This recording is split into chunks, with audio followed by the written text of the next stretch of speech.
এখানে লেখো পিসের নাম কি লিখবে ফ্রন্ট FRONT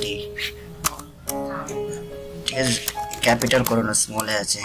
FRONT ঠিক আছে লিখো এখানে স্পেস লিখো এখানে বেসিক তুমিও করবে এটা নাও দাঁড়াও এক সেকেন্ড স্টার্ট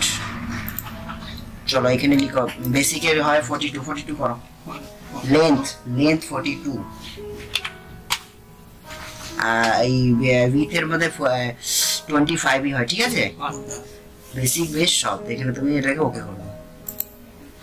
এটা হয়ে গেল তোমাদের কাপড় এটা নাপের একটা রেক্ট্যাঙ্গেল ফ্যাব্রিক নিয়ে নিলে ফ্যাব্রিকে তোমাদের যেরকম কি হয় দাঁড়াও এক সেকেন্ড তো এটা মিনিমাইজ করব এটা তোমার কি হয়ে গেল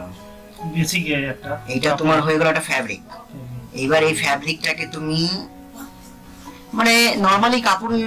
কি হয় কি এটা পুরোটা উইথ থাকে আর এটা জেনারেলি তোমার কি হলো একটা যেটুকু আমার দরকার ওইটুকুই নিতে পারি স্ক্যাডে এটি আমাদের সুবিধা ঠিক আছে এবার তুমি এখান থেকে উপরতে একটা দাগ নিয়ে নাও এখান থেকে ঠিক আছে এখান থেকে দাগ নিয়ে নিলে এখানে দাগ নাও এখানে দাগ এখান থেকে যে টানা যায় এই যে এখান থেকে দেখো এই সাইড থেকে টানা যায় উপর থেকে এইরকম করে টানা যায় ঠিক আছে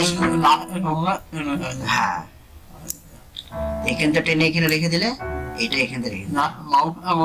হ্যাঁ মাউস দিয়ে এখানে এটা প্রেস করে যাতা দিলে এটা তাহলে কি হবে ওটা ওখান থেকে কপি হবে তো হ্যাঁ শিফট না কন্ট্রোল -4 করো 4 যে হয়ে গেল 4 যে এসছে এখানে ডিসটেন্স মানে উপর থেকে নাপ নিচ্ছে এটা আস্তে শিখবে একবার শিখতে পারবে না শুধু দেখো আজকের ক্লাসে শুধু বুঝবে কারণ এক সব বুঝতে পারবে না -23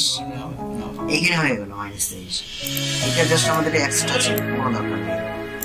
ঠিক আছে এটা সরিয়ে দাও এবার এখান থেকে একটা এখানে এই যে ও প্রেস করে এখানে একটা ডট দিয়ে দিবে মানে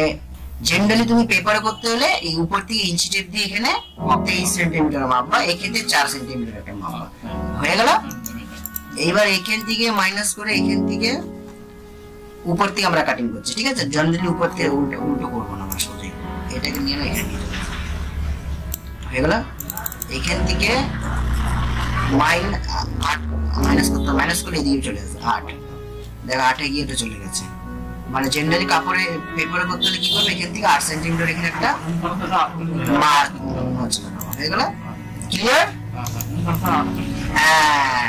এইবার এখান থেকে শোল্ডারের মাপ হয় হলো গিয়ে তোমার হলো